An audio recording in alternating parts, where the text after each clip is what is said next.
வணக்கம் நண்பர்களே, இது தேனு கிச்சன் இன் ஃப்ரான்ஸ்.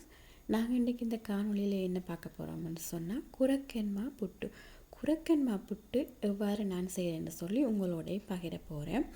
அதுக்கு நான் முழு குரக்கன் எடுத்து அதை நல்லா கழுவி எடுத்து, நான் அதில் தூசுகள் இருக்கும், அதெல்லாம் நல்லா கழுவி எடுத்து அதை காய வச்சு அதை பிறகு திரித்து அதை 20 நிமிஷம் புட்டுக்கு தேவையான மாவு எடுத்து 20 நிமிஷம் அவிச்சு எடுத்து வச்சுக்கிறேன். இந்த அவிச்சு எடுத்து வச்ச இந்த மாவில் தான் நான் புட்டு செய்ய போகிறேன். குரக்கன் மாவை நான் திரித்து அவிச்சு எடுத்து வச்சுருக்கிறேன். இந்த மாவில் நாங்கள் இப்போ புட்டு செய்ய போகிறோம். அதுக்கு சுடு தண்ணியை வந்து நல்லா கொதிக்க வைக்கணும். கொதிக்க வச்சுட்டு அதுக்குள்ளே கல் உப்பு சேர்த்து, நான் தண்ணிக்குள்ளே கல் உப்பு சேர்த்து இந்த புட்டு மாவோட குழச்செடுக்க போகிறோம். அதுக்கு இப்படி ஒரு தடி ஒன்று எடுத்தால் ஈஸியாக இருக்கும் எங்களுக்கு. அப்படியாக பின் காம்புகள் கரண்டி வச்சு எங்களுக்கு குழைக்கிறதுக்கு ஈஸியாக இருக்குமே. என்னென்னா சுடு தண்ணி சேர்க்கிறபடியாக சுடுமந்தாலே வர கொஞ்சம் கொஞ்சமாக தண்ணி சேர்த்து, முழு தண்ணியும் உடனே சேர்க்கக்கூடாது, கொஞ்சம் கொஞ்சமாக சேர்த்து எங்களுக்கு புட்டு பதத்துக்கு குழைச்செடுக்கணும். அப்போ பார்த்து கொஞ்சம் கொஞ்சமாக தண்ணி சேர்த்து இந்த காம்பால் குழைச்செடுப்போம்.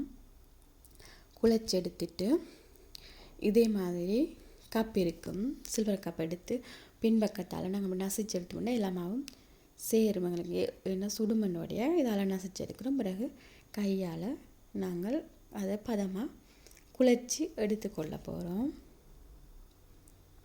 எங்களை குழைக்க தெரியும், புட்டு பதத்துக்கு ஏற்ற மாதிரி நாங்கள் குழைச்சி எடுக்கணும்.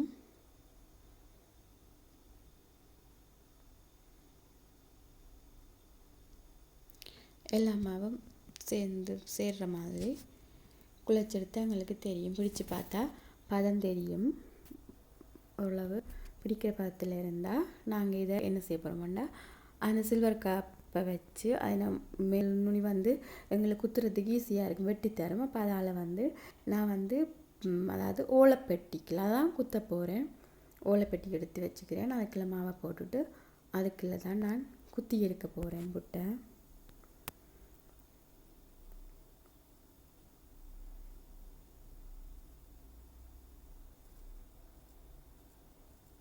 சில்வர் கப்பை வச்சு வடிவாக குத்தி எல்லாமாவையும் குத்தி எடுக்க போகிறவங்களுக்கு சின்ன சின்ன இருந்தால் தான் டேஸ்ட்டாக இருக்கும் சாப்பிட்றதுக்கு. அப்போ அதை சின்ன சின்ன குத்தி எடுத்துக்கொள்ள போகிறேன்.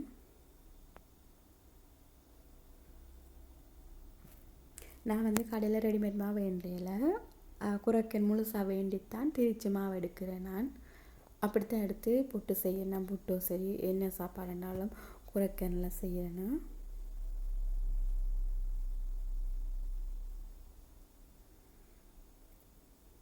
நல்லா குத்தி எடுத்தோம்னு சொன்னால் எங்களுக்கு இப்போ ரெடி ஆகிடுச்சு. இதை நாங்கள் தேங்காய் பூ எடுத்து வச்சுருக்கிறேன்.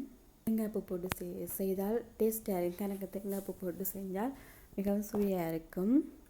அப்போ தேங்காய் பூ சேர்த்து நல்லா கலந்து விட்டுட்டு இதை நான் அவிச்சு எடுத்துக்கொள்ள போகிறேன். இதுக்கு நான் புட்டு நீத்துப்பட்டிலாம் நான் அவிச்சு எடுக்க போகிறேன்.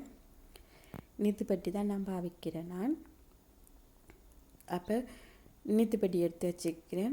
அதுக்குள்ளே இந்த புட்டு மாவை போட்டு அவிச்சு எடுக்க போகிறேன்.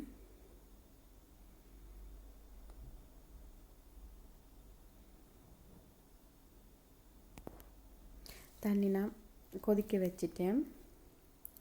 முதல்ல அடுப்பில் புட்டு பானைக்குள்ளே தண்ணி கொதிக்க வச்சுட்டு நான் அதில் புட்டு செஞ்ச புட்டு மாவை அவிச்செடுப்போம்.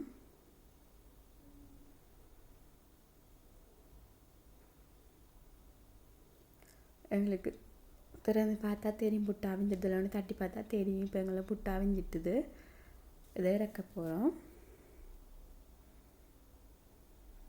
ஓகே, குரக்கன்மா புட்டு ரெடி ஆகிடுச்சு. இது போல் நீங்களும் செஞ்சு பாருங்க, மிகவும் சுவையாக இருக்கும். இந்த காணொளி பிடிச்சிருந்தால் மறக்காமல் சப்ஸ்கிரைப் பண்ணுங்க, லைக் பண்ணுங்க, ஷேர் பண்ணுங்கள், கமெண்ட் பண்ணுங்கள். இன்னொரு காணொளியில் சந்திக்கலாம். நன்றி.